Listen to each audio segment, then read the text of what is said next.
Welcome to the Raw Spotlight podcast, where we feature inspiring leaders in the B2B space and share their unique stories. Let's get started with the show. Welcome to the Raw Spotlight. She's Got Hustle. This podcast series features fearless women transforming businesses and life through perseverance, growth, and a healthy dose of hustle. I'm your host, Emily Yao, co-founder of Ready Artwork. As a designer, marketer, and entrepreneur, I am excited to share the inspiring stories of women making a difference. I spotlight women hustlers from B2B businesses, niche markets, major brands, local ventures, and public organizations. My guests share their success stories and how they balance passion with purpose. If you're seeking real talk and motivation from women who hustle, you are in the right place. So get comfortable, settle in, and be ready to be inspired. Before we start, I have a sponsor message. This episode is brought to you by Ready Artwork, where we deliver uniquely tailored digital marketing services to facilitate the long-term growth of your organization.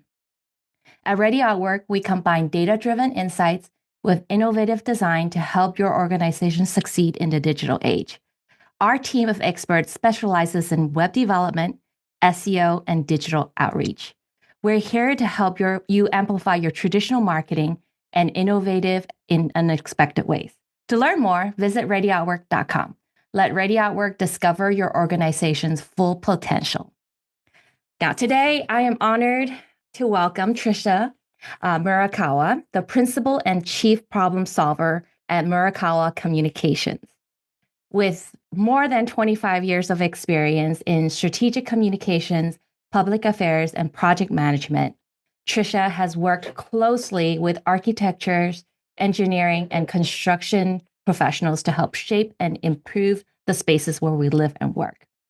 Outside of her professional life, Trisha is a passionate public servant. She is the elected trustee and current board president of the El Camino Community College District, representing areas like El Segundo, Manhattan Beach, Hermosa Beach, and parts of Redondo Beach. She also served as a former city commissioner in Redondo Beach for over 25 years, demonstrating a long-standing commitment to our community development. Her leadership spans many organizations, including 211 LA County and the LAX Coastal Chamber of Commerce, where she focused on equity and education. Trisha's work has earned her honors like the Mike Watanabe Leadership Award from the Asian American Drug Abuse Program. Trisha, welcome to the show. Thank you, Emily. Glad to be here. Yeah, thanks for joining me. I know I've been trying to get you on the show, so very excited to have you on. I had some opportunities to kind of learn from you and work side by side with you on a couple of projects that we're bidding on. So I'm seeing a lot of hustle from you, and I'm like, wow, how does she do it? So been trying to see if I can, get a little window of opportunity to kind of see your journey and, some of the challenges that you go through. So maybe I can dive into, your career journey and inspiration. In your intro, you mentioned that I mentioned that you've been in the industry for over 25 years. What inspired you to establish your firm back in 2001, right?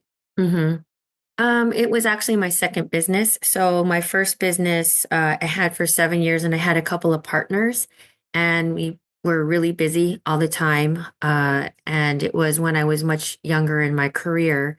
And so basically I started this business because I wanted to go out on my own because I had just started a family, and I was never home.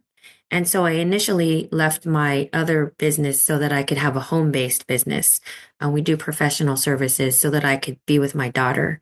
And so that's really the reason why I started Murakawa Communications. Right. So what did you do previously in the business that you had partnerships with? It was also a PR firm. We are a strategic communications and public affairs firm. I would say the difference between that firm and this firm is that first, I am the only owner. So I don't have partners this time. Last time I did have partners. And it was really great. And we each had a different skill set. We each brought different things to the business. And so I focused on the public contracting piece. Mhm. I had another partner who focused on political campaigns. We were the first Asian American political consulting firm.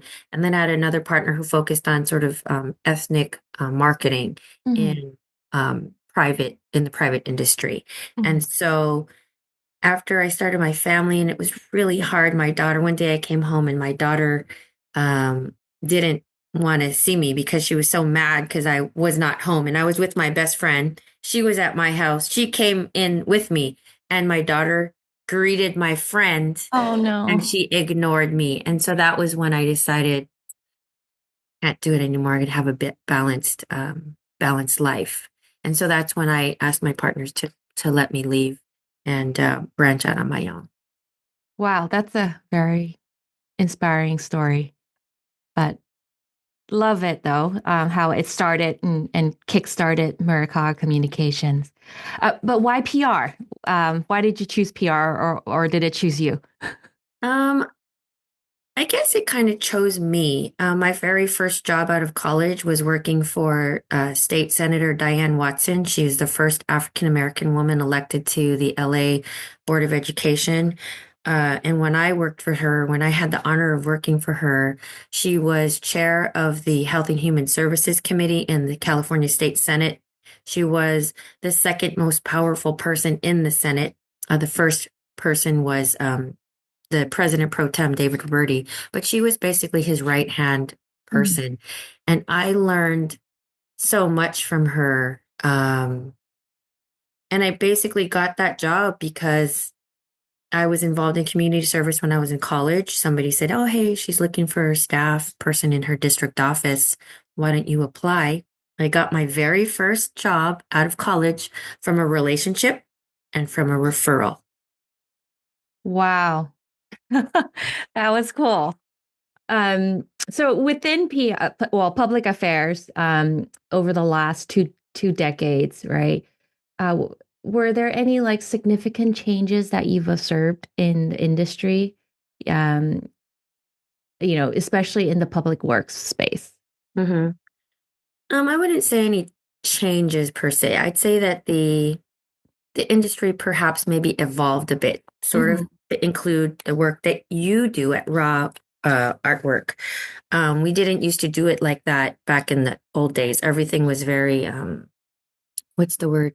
I can't remember the word right at the moment, but everything Mhm. was very tactical, and Mhm. we we write things, and we didn't really. When I first started, gosh, I had a typewriter. I didn't even have a computer. We had one computer for like five people. Right. Um, so I would say it didn't change, it evolved. But Mhm. what didn't change, and I don't think will ever change, is the essence of what PR is. And what if you ask me what I do for a living, I talk to people Mhm. for a living. That is what I do. I talk to people. And Right. that has not changed and will never change. Right. Right.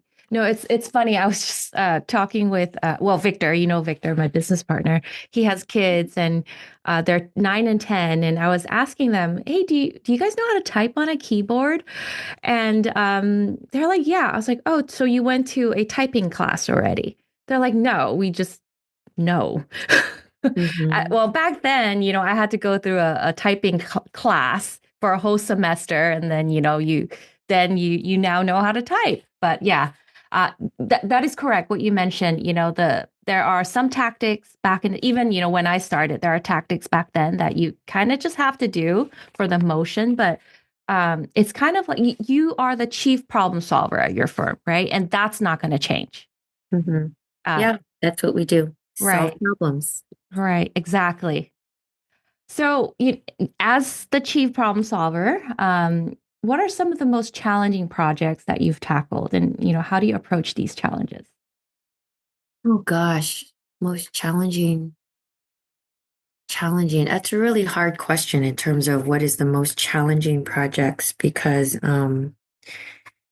sometimes our clients will bring us in at the beginning of a project. They're just it's an idea and they're just thinking about building a project, putting a building in a particular location, or putting a pipeline in this alignment in this park or whatever it is. But it's challenging when my clients don't bring us in at the beginning and they've already brought their plans to, say, the Park and Rec Commission, and the neighbors across the street from the park have brought 50 people from their neighborhood because they don't want this project to go in their park. And so there's already big, loud, vocal, visible community opposition.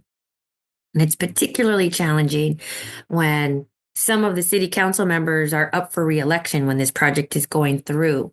And while they may support the project, they may not want to support it because that means that they're going to be very criticized publicly, loudly in the media, et cetera. And it takes great political courage to overcome something like that. So I'd say that's kind of a situation where it's very challenging. But in thinking about it, my most challenging project, I will say, is working on the fire station location in Hollywood.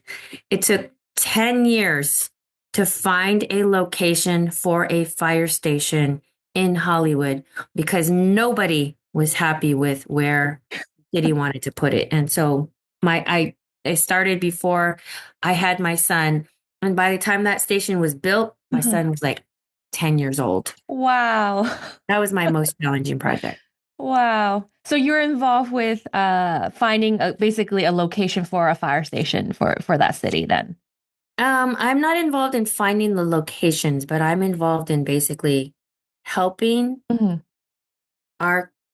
engineers or the designers or the architects or the folks who do the environmental review and clearance process. I see. I help them figure out how to get the public to accept something that they don't want to accept. Yeah. That's basically what I do. I work toward getting public acceptance. Right. Okay. Got it. And this brings me to my next question, right? With your firm, you work with a lot of major public works projects. How do you ensure effective communication and community engagement, particularly in projects that might be controversial? If they're controversial, it's like way more fun for us because it makes it like a bigger challenge. You like the challenge? Yeah, we love the challenge. I can see that from you. It's very intellectually stimulating. Yeah. But your question was, how do you ensure effective community engagement, particularly for projects that, are controversial? Just by being honest, to be honest with you, it's about building trust and respect with your audience, with your community, and actually with everybody that you work with. For us, values, we're a values-based firm. We always have a values-based approach, and our foundational values of our firm are trust and respect. Service is another one of our firm's values, and passion, because we are very passionate about the type of work that we do. And so an effective community engagement program, no matter how simple or how controversial the project is always driven by our values. So we work toward building trust and respect with the community, even if it's a project that they don't want. And like I mentioned, our goal is always public acceptance. It doesn't mean that they like the project, but they are willing to accept the project because they understand that it's for the greater good. And all the projects that we work on affect quality of life, and it is always about the greater good. Our firm's mission is to improve quality of life and make the world a better place. My personal mission is to make the world a better place. And I try to do that in everything I do, in all aspects of my life. I try to make the world a better place, even if it is uncomfortable or challenging or hard to have a conversation with somebody who's really upset because, we're going to block their driveway because we're going to put a pipeline in. I always want to be honest and listen. Yeah. Yeah. That's all we can do. Yeah, that makes sense. Like transparency, your honesty, being authentic. Yeah, that, yeah, I like that. Let's touch on your community involvement and then your leadership. I know I said that you served as elected trustee for the El Camino Community College District Governing Board.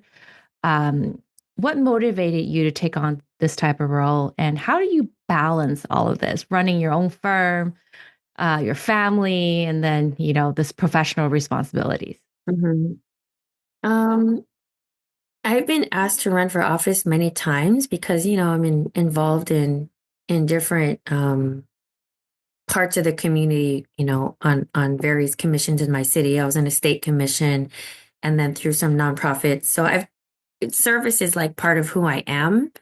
And so I've been asked because my city has term limits to run for city council many times. Hmm. And my husband has always said, when I ask him, well, can I run for office? And he's like, sure, you can run, but you can run as a single woman. So I'm like, okay, fine. Because when you Uh-huh. serve in office like that, it does take a lot of time away from your Yeah. family. And so this time, my mentor actually called me and said, hey, there's a seat open on the El Camino Community College Board. The incumbent is going to retire. He's been in that seat for 30 years. He's going to retire. It's an open seat. Do you think you might be interested in running? And so I thought about it, and it was on a Sunday. And I was sitting at one end of the dining room table, and my husband was sitting on the other. And my mentor, he was on the phone, and I said to my husband, "Hey, Warren's asking me if I want to run for the seat. It's an open seat, and it's this November." And it was like in August when he called me, Hmm. and he's like, "Yeah, okay, sure, you can run." And he said yes this time because my kids were both in college. They weren't like really young. I didn't have to take them around, drive them around to all their activities, help them with their homework or, anything like that. So, it was kind of like a good time in my life. And then the other thing is, in terms of experience, I also worked for the assembly in the California State Assembly. And while I worked there, my boss chaired higher education. And so I had some experience with higher education legislation.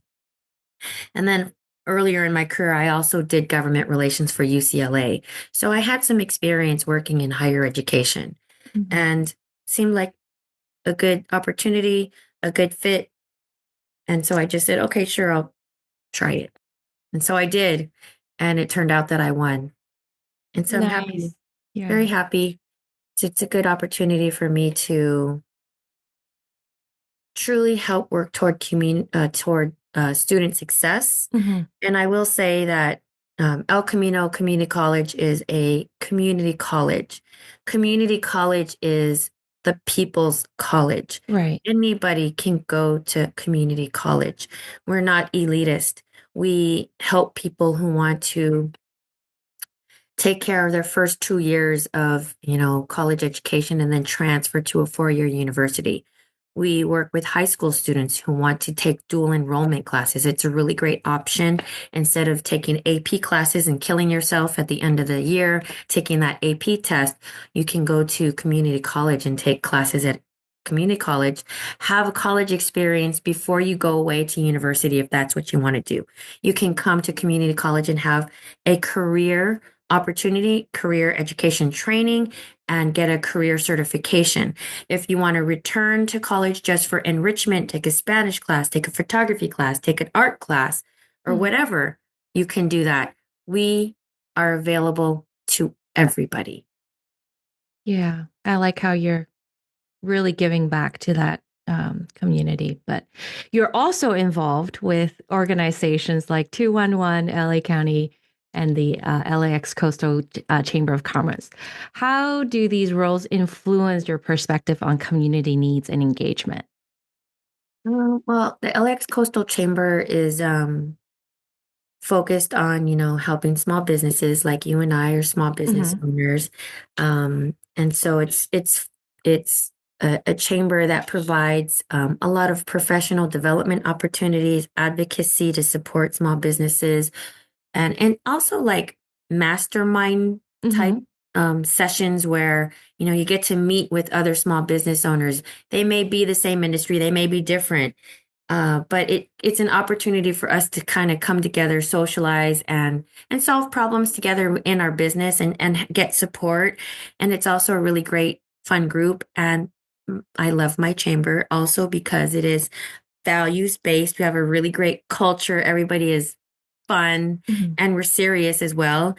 And it provides like a small town chamber experience, but in the big city, because the LAX Coastal Chamber is a big layer in the business community. So I feel like I get to have all those kinds of experiences, and my chamber makes a big difference. I mean, the work that we do is phenomenal. And they span a couple of cities, right? Because it's the LAX Coastal Chamber of Commerce. It's all in the city of Los Angeles, but it's like Ladera Heights, Westchester, Playa del Rey, Playa Vista. It's all around in that area near the airport. I see. But it's a very diverse chamber in terms of our business makeup. We have very large businesses, hotels, the hospitality industry. We have all of the Silicon Beach businesses, the I don't want to name them, but all the ones that are there, all the ones that and then there's a lot of engineering and architecture and all the ancillary businesses because of all the work related to LAX, West Basin Municipal Water District, in LADWP. And then there's a lot of businesses like mine, professional services, hair salons, insurance companies. It runs the gamut. So it's a great organization. Yeah. How about 211 LA County?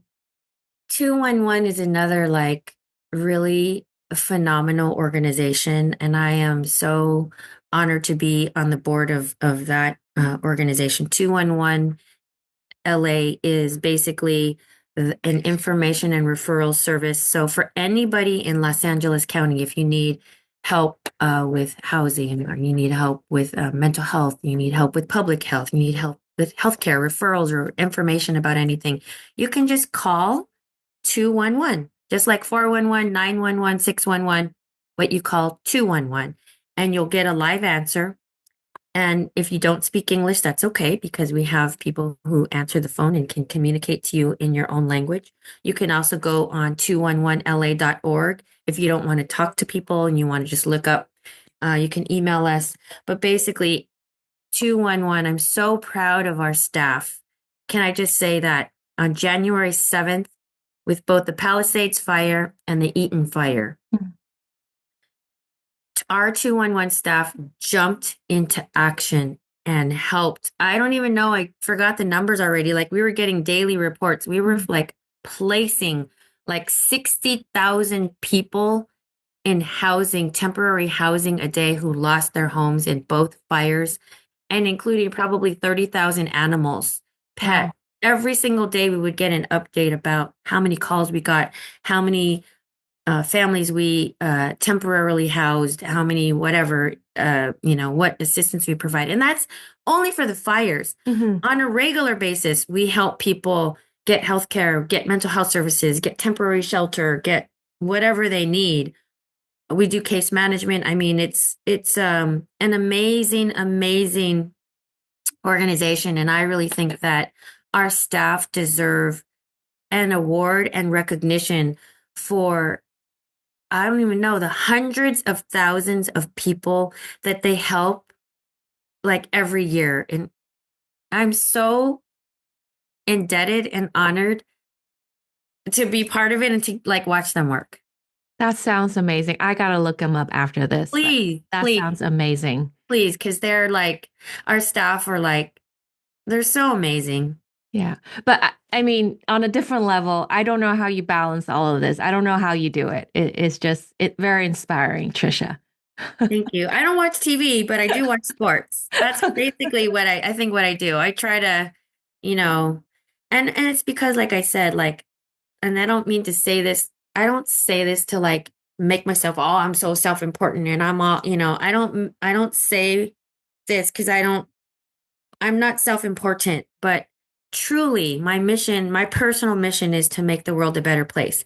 And I truly try to live that in everything I do, everything, no matter what I try to do everything I can to make things better, to make our world better. Little things even. And I think that that's all that we can do. We're only here for like a really short amount of time. And even if you could just make one person smile, one person happy, it's meaningful, even Yeah. for that one little tiny moment. And so that's all that I try to do. Yeah, and I can see that with some of your work. But let's touch on a little bit on diversity inclusion. Um, as a woman leading a firm in architecture, engineering, and construction industry, have you faced any unique challenges? And how do you advocate for diversity and inclusion in your field? I would say that, yeah, I've faced a lot of challenges. And I wish I could say that they are unique. None of those challenges have been unique. For me, I'm not young anymore, but when I was a young Asian woman, I'm not part of the dominant culture, number one. Yeah. And I'm not a big statured person. I'm small. I'm 5'3", and I'm like normal size now. But before I wasn't normal size, I was like really, you're small. People feel like, oh, you blow me over, and I would fall over. And so when you're small, when you're female, when you're young, and when you're not part of the dominant culture, i.e., person of color, especially Asian, you put all that together, people stereotype you and expect you to be a certain way. They expect you to behave a certain way. They expect you to speak a certain way, or they expect you to not speak because of what you look like. Yeah. And so I'm not like that.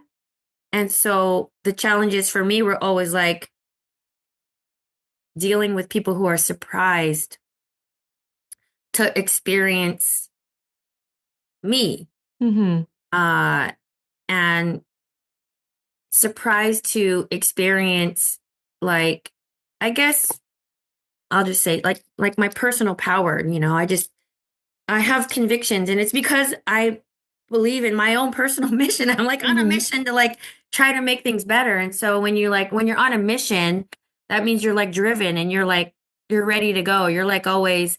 And so people are not used to that, especially, well, they're not used to that generally unless you are middle-aged white man in our society, unfortunately, right?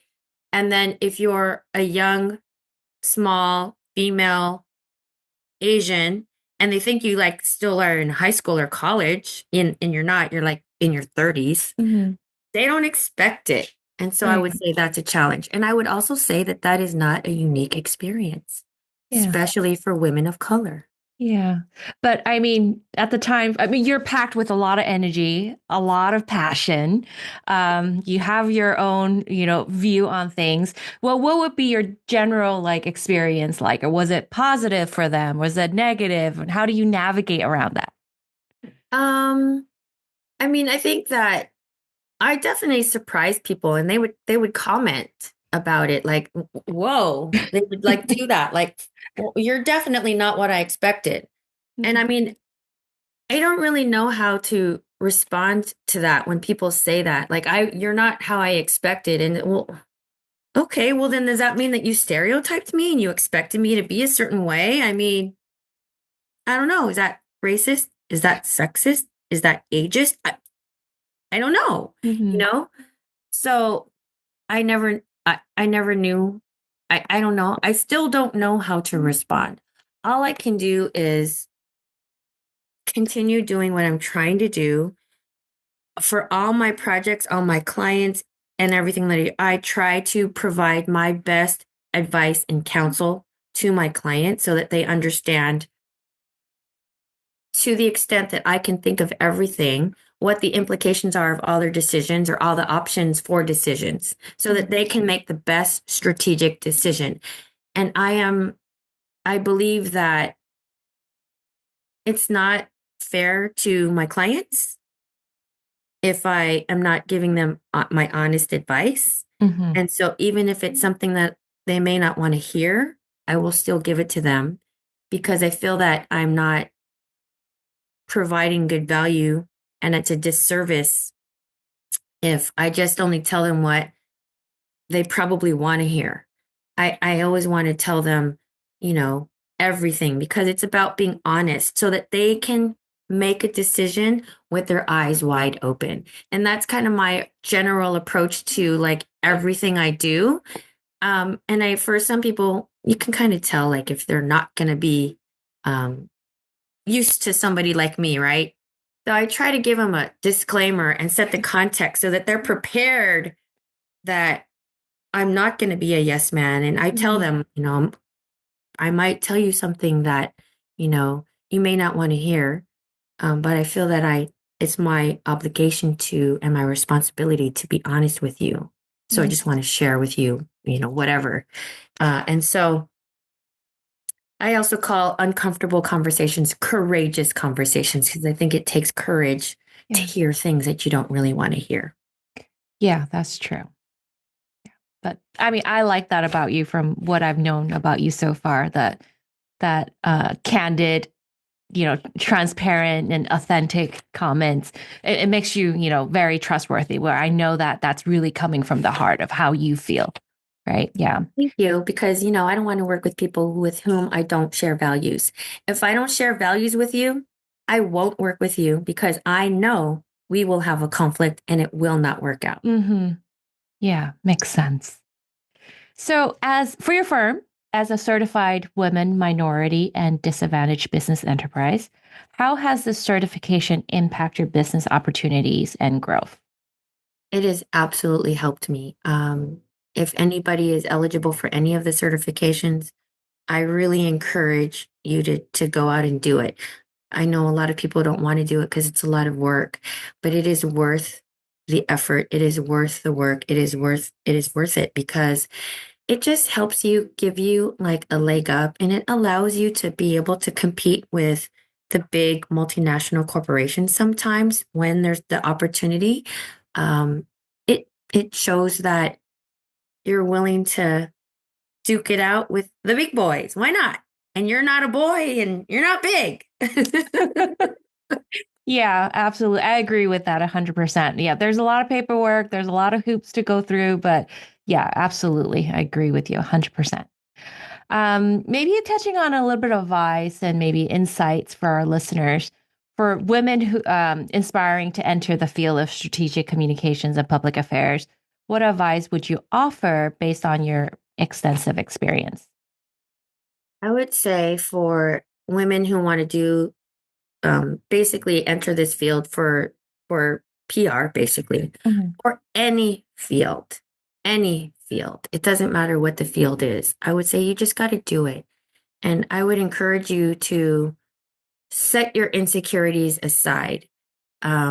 Just do it.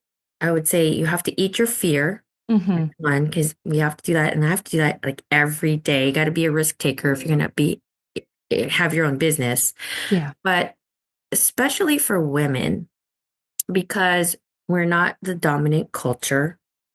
We live in a male dominated society. So that to women, I would say we have to support other women.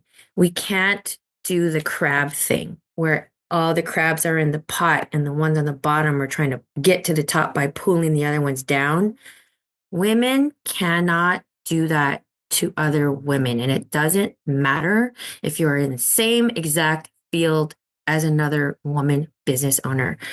It's always better when women can team up together, Mhm. leverage, partner, and take turns. There's more than enough work to go around.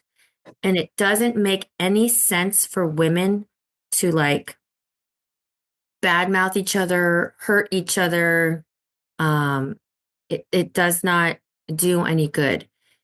I don't support that. And I tell you, I despise other women who are like that. I don't Mhm. like that.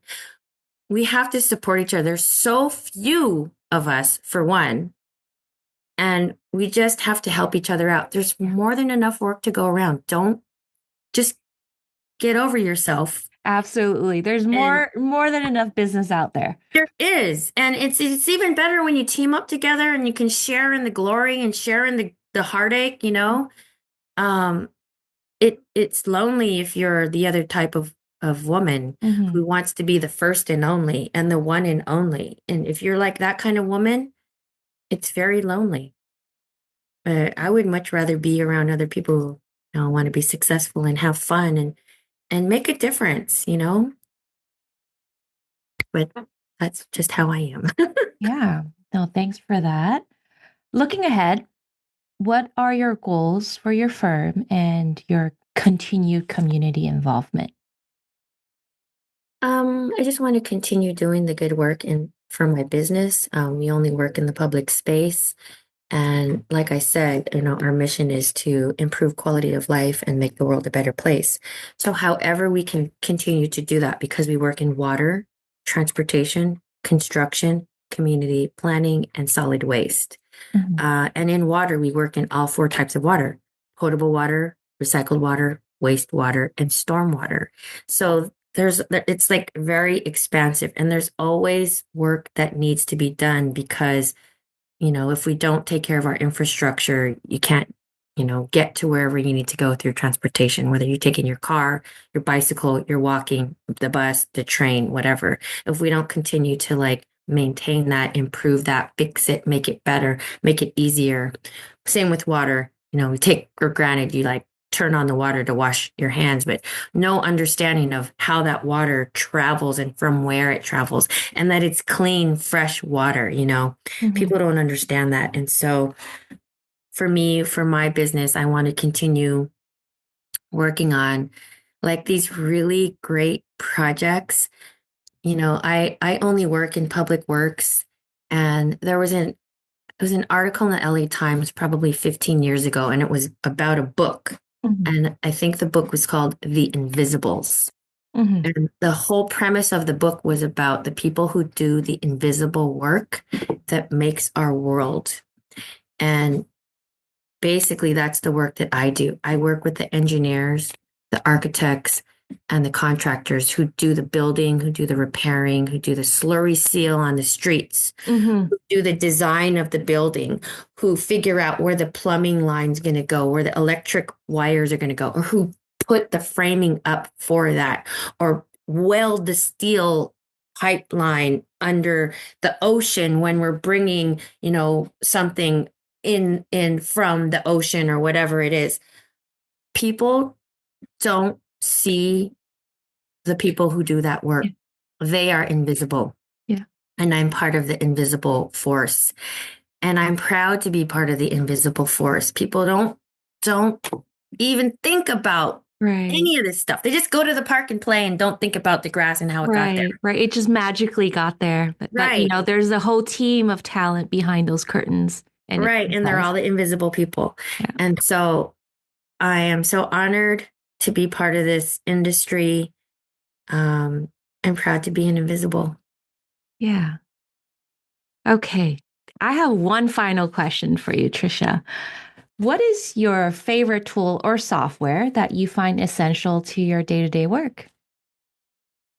If you're asking me about like technology, I have a phone, so say my phone. But there's no magic tool to what I do. If you want to do what I do, you have to have EQ, emotional intelligence. Mm-hmm. You have to know how to talk to people, because that's what I do.